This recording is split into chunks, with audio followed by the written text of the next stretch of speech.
नमस्कार मेरे प्रिय साथियों, एक बार फिर मैं आप सबके सामने उपस्थित हूँ। क्या आपको पता है, गुरु गौतम के शिष्य जिनका नाम उटांका था, उन्होंने अपने गुरु की बहुत सालों तक सेवा की। 10 साल, 20 साल नहीं, पूरे 100 साल तक। आपको विश्वास होगा? और गुरु गौतम अपने शिष्य से इतना प्यार करते थे कि उनका एजुकेशन पूरा होने के बाद भी उन्होंने उसे अपने पास ही रखा था। धीरे धीरे उटांका जो हैं वो बहुत बूढ़े हो गए थे। उनके बाल जो हैं सफ़ेद हो गए। एक दिन उटांका जंगल से कुछ लकड़ियां लेकर, बंडल लेकर आ रहे थे और वो इतना भारी था कि वो गिर पड़े। अब उनको गिरता देखकर गुरु गौतम की जो बेटी थी, उन्हें बहुत दुख हुआ। वो रोने लगी और वो देख रही थी कि कैसे उटांका जो है उठकर खड़े होने के लिए मेहनत कर रहे हैं। उटांका को बहुत बुरा लगा। गुरु की जो बेटी थी उसका ये रोना देखकर उन्होंने अपने गौतम सर गुरु से पूछा कि क्या हो गया है मुझे। उनकी आंखों में आंसू था। आपने मुझे मेरा अभ्यास खत्म होने के बाद भी घर नहीं जाने दिया।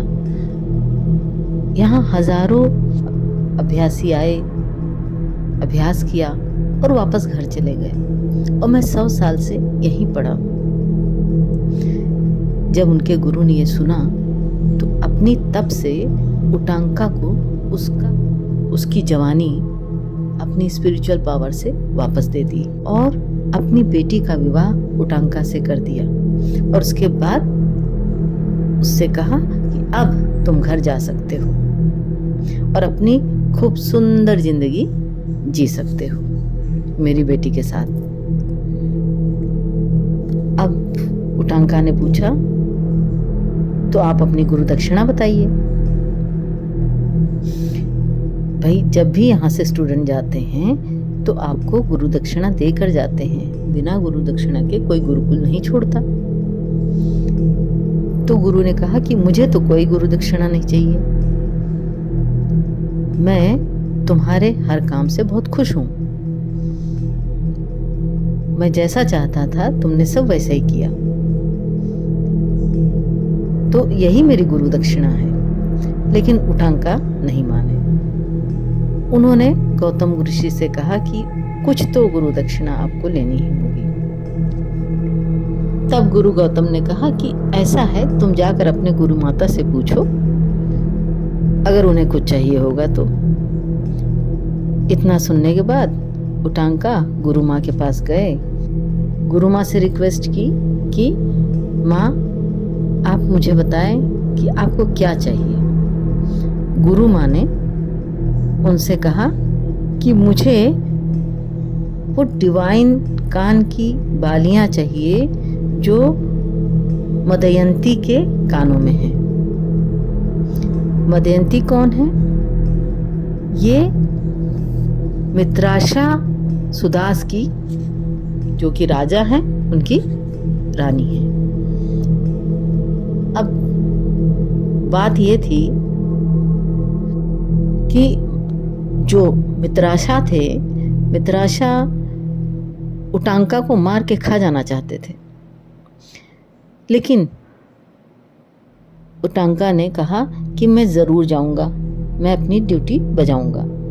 तो वो मदयंती की इयररिंग्स लाने के लिए निकल पड़े, अपनी पत्नी को अपने आश्रम में छोड़कर।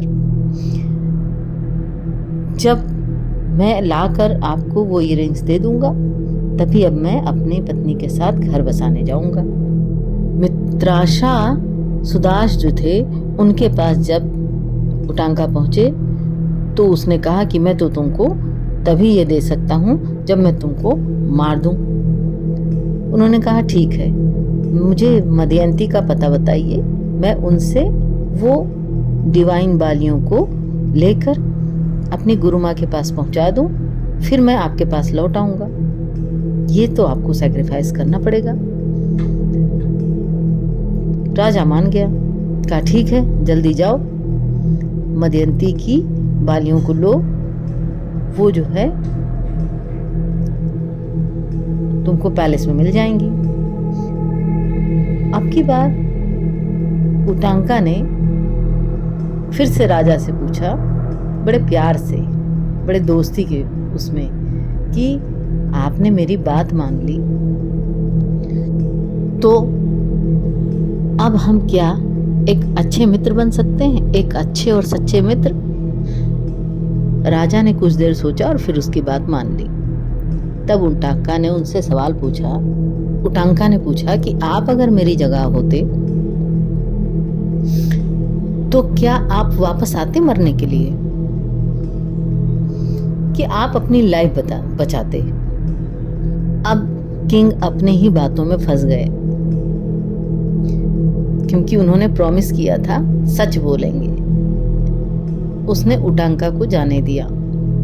उटांका जो है मरने से बच गए, और जब वो मदयंती के पास पहुंचे तो मदयंती ने उनसे बाली देने को मना कर दिया। अब मैं कैसे जानूंगी कि तुमको मेरे हस्बैंड ने ही भेजा है मेरे पास बाली लेने के लिए?